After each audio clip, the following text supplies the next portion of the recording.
Greetings, Earthlings, I come in peace.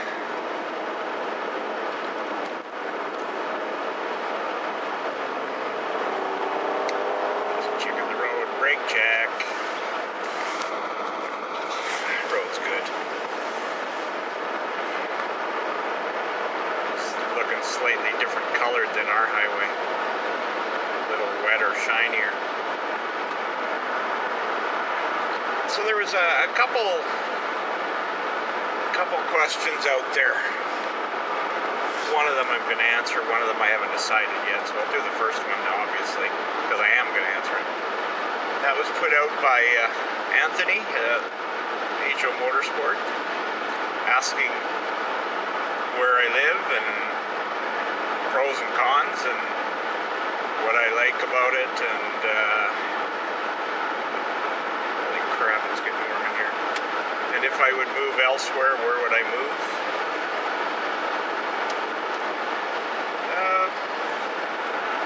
I live in a small town just southeast of Winnipeg, Manitoba, Canada.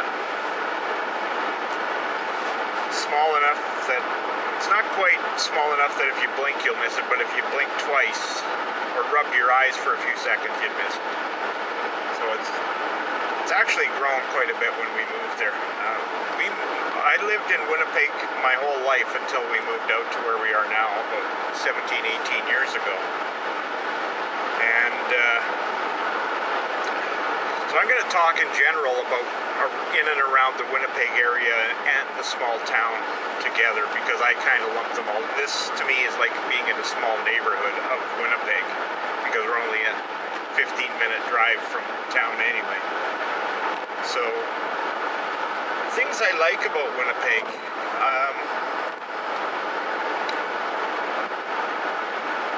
It's really not a hectic city. You know, I think there's close to 800,000 people now.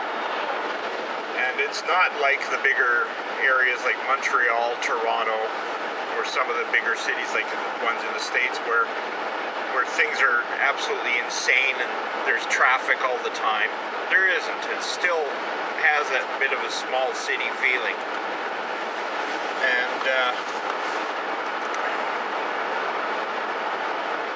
it's got a lot of culture to it.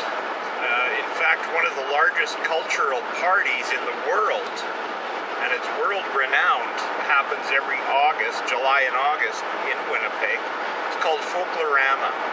And although I haven't attended in many years, what they do is they put up pavilions. Various ethnic groups will put up a pavilion for a week, and it takes 2 weeks to go through it, or it takes 2 weeks to have Folklorama. And it's a really neat thing because they'll have pavilions from Scotland, Ireland, Trinidad, Chile, the Bahamas, Barbados, Jamaica, Russia. Every country in the world is almost represented. They'll have 1 full week of a pavilion, and it's open every night. You actually have to buy a passport, and that gives you passage into these places, where you can go and see a little bit of their handcraft stuff. They'll have some of that on display. They have food native to their types of things, drink related to the type of drink that they have in their countries. And the entertainment is usually stuff that's native. If they have like native dancers or native things that they'll do, powwows in the case of Aboriginals, and Ukrainian dance, and it goes on every night for 7 days, and then the second week they have different ones. It used to be just 1 week, but there are so many countries represented now and so many cultures represented, they actually have to do it over 2 weeks. And it is literally, there are so many of them, it's literally impossible to hit all of them in any given year if you wanted to experience the culture of all these different countries. You'd literally have to go in, look around, maybe grab a quick sample and eat it while you leave, And you'd miss the shows. You'd miss the shows. You can't do it. So it'd take you several years, and they have people that come every year to go to Folklorama. And unfortunately, there are lineups at them, so quite often you will stand in line for an hour or two to get in. But what they do is after a show, if you're in there, you got to get out. And they've had to do that because what will happen is sometimes you'll get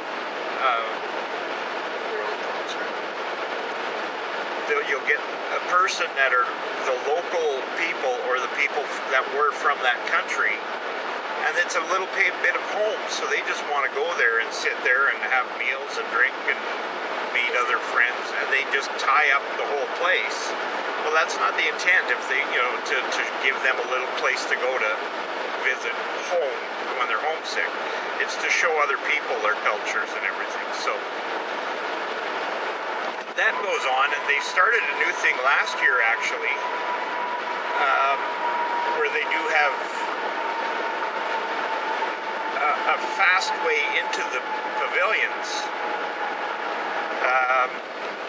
So you go right to the front of the line, and that is if you're riding a bicycle. If you are commuting by bike to these various pavilions, so to speak, you park your bike, you go right to the front of the line, and that's because you're cycling and you're saving the environment, so they're rewarding you for doing that. But that's a really neat thing. And they also have a thing every year at a local campground park, Birds Hill Provincial Park, and it's the Folk Festival, and they have a lot of bands that play, and it goes over 4 or 5 days, and they have different camping facilities available.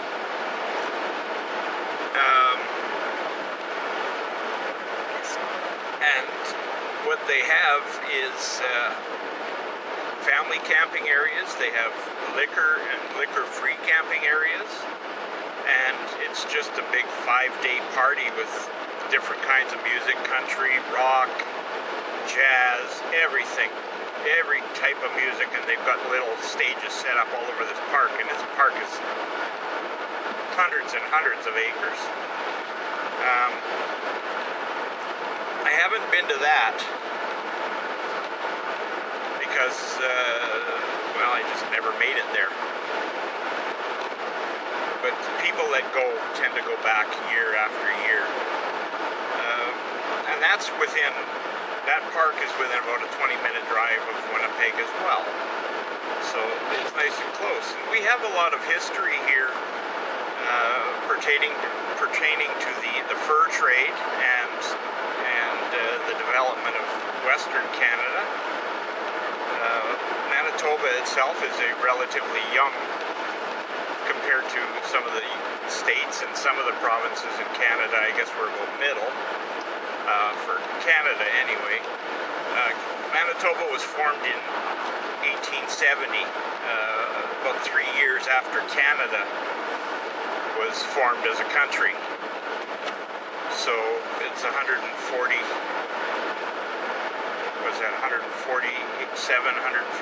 years. So we're coming up on 150 years. Shortly after that, Winnipeg was formed in 1874, and it was formed at the banks of the Red River, which runs north-south, and the Assiniboine River, which runs west from the Red River. And it was basically formed there because at that time the fur trade was all done by boat, so they could paddle up and down the rivers. So there's a rich cultural and rich history around the area. Of course, we have a few mildly famous people that have come from Winnipeg. The old Let's Make a Deal days. Monty Hall was born and raised in Winnipeg. Burton Cummings, the group The Guess Who, Randy Bachman Turner Overdrive is from Winnipeg, and there are others, and of course there are some hockey players from around Winnipeg and that, NHLers and other people, and there's some. Oh, great! Amber's reminding me I'm going to drive fast. So anyway, I like it here. The weather, yeah, we get several months of cold, but you know, it's actually not as bad as you might think, because when it gets colder, the air doesn't support as much humidity, so it feels drier, which doesn't actually feel as cold. So that's why, you know, it's a standing joke that, you know, it's 25, 30 below here, but yeah, but it's a dry cold, which actually does have some merit, because you know, when you get moist cold weather, it kind of bites into you. Now the wind is another thing. When you get wind, it can be crappy. And if you like winter sports, you know, we have skiing, snowshoeing, snowmobiling, indoor and outdoor hockey. Not a far drive from here. I think an hour, I think, is the closest big ski hill, but there is one just outside of Winnipeg. Actually, it's on a man-made hill that's part of the Winnipeg floodway. Mosquitoes can be bad. Worse if you're in the outlying areas, because Winnipeg tends to spray for mosquitoes. When they get bad, they actually do have traps out, and they do counts on a regular basis to see how many mosquitoes they trap in a given size trap, to determine if they have to spray or not. And then they also check them for West Nile and things like that. Mosquitoes, you can live with them. Sunshine, Manitoba in general has more sunshine per year than the state of California. And when you consider that wintertime, our days are less than 8 hours of sunshine, or 8 hours, and because we're far enough north of the equator,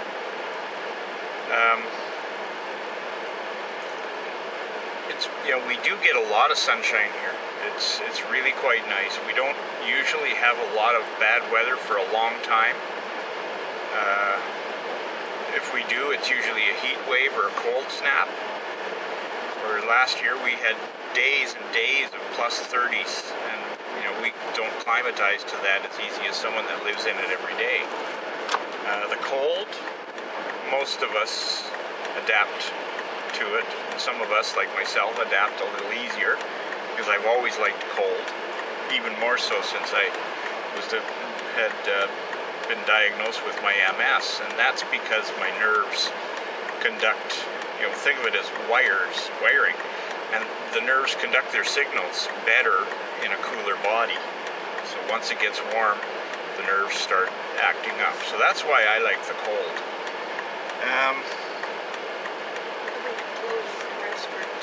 Yeah, we can dress for it. Amber talks quiet, so I have to repeat everything or try and hear what she says, because she always talks quiet to me.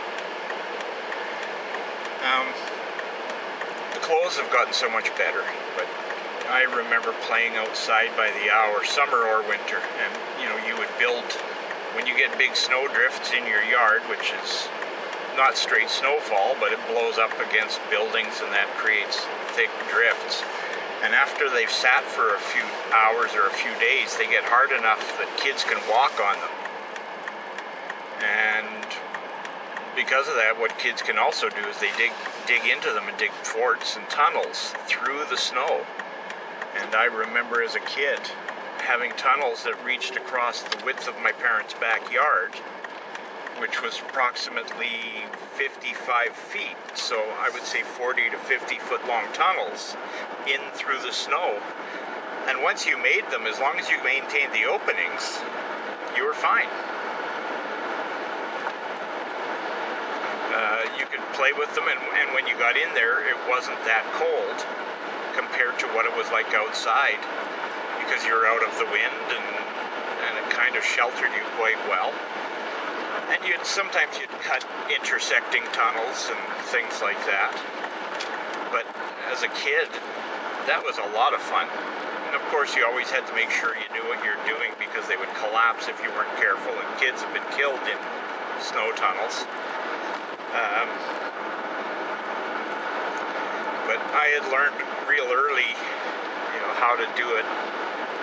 You'd be digging, and you didn't need to have a lot of snow above you. So one way was to look, and if you could start seeing the snow getting lighter because the sun was shining through it, quite often you could tell you were getting close, or you'd poke sticks through and see how deep the snow was that way. Winters were a lot of fun as a kid, tobogganing or sledding, a lot of fun. So would I like to live here or elsewhere? Well, I do love living here. As I get older, the cold is affecting the arthritis, and having worked as a mechanic for years, everything hurts a little more in the cold, so it's kind of a love-hate relationship when it gets cold. I like it because my nerves are, the nerve conduction, I know, see him stop there, a hydro guy cleaning servicing it's the bus guy, cleaning the windows on the bus shacks.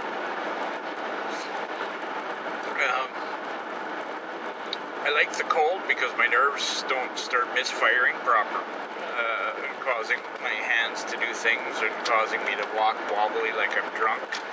But then you get the pain of the arthritis, and your hands you wake up in your hand, you can't even open them. Your knees hurt. Knees hurt really bad, and part of that was football injuries too. My ankles. Anyone that's worked in a physical trade and automotive, I don't know too many mechanics or body men that work well into their late 50s or make it to a 65 as a retirement age without having some sort of hindrance from the weather and from the arthritis from years of working. So there is some downsides to the cold. It's relatively safe. The air is very clean. The water supplies are very, very clean.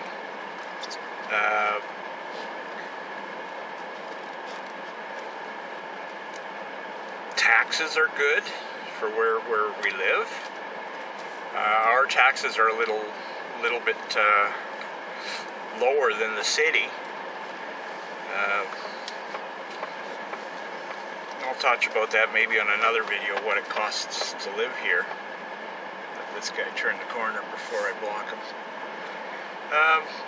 Would I want to live anywhere else? Well, maybe I wouldn't mind trying wintering in the States once or twice once we are both retired.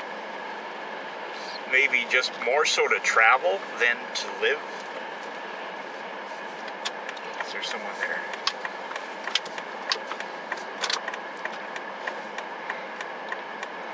Sorry, buddy, but letting you out, intentionally blocking me with everybody else.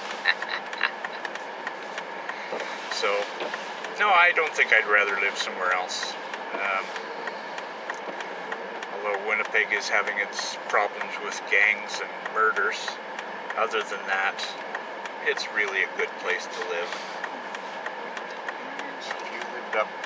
If you knew where the front of your vehicle was, lady. Because this is all executive parking along here. I don't know if this is a spot. It is. There's the sign there. Yeah, I'm looking at where we're parking. Looks like there's lines. Yeah. Well, I'll park here anyway. You're coming in? What are you getting here? I'm gonna go get my address fixed. No, I'll sit out here and wait. So, I can turn that up. I don't really plan on shopping. So now that this brief video is getting up to close to 20 minutes because I tend to go on and on, I'm going to call her short. Or cut it off, I should say, not cut it short. And let you go. So, where do I live? Just outside Winnipeg, Manitoba, Canada. It's hard to say if you'd move somewhere else because you've never been anywhere. And actually, I've never lived anywhere else, so that's hard to say. Amber, yeah, on the other hand, I don't think it really matters to her because she's lived in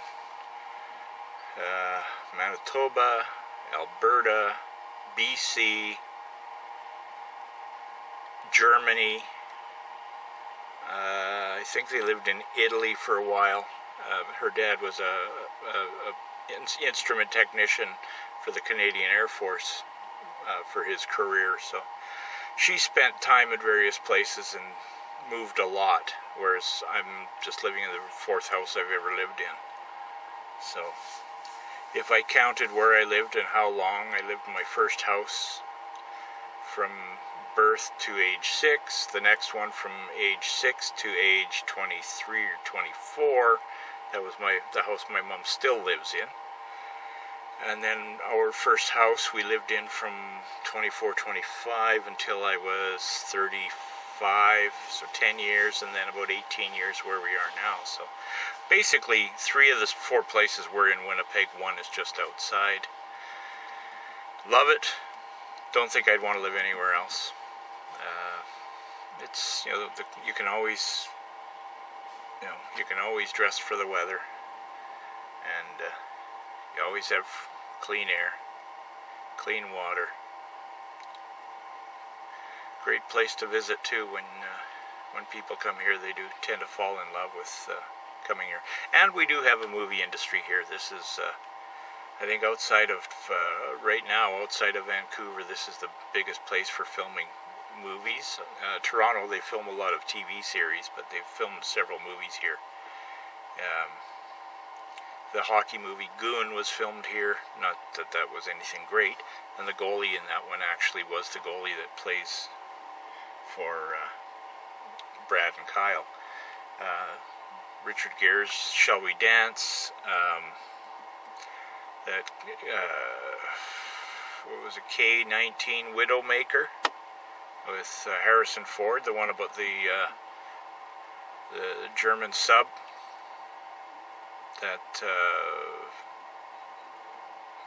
That was filmed here.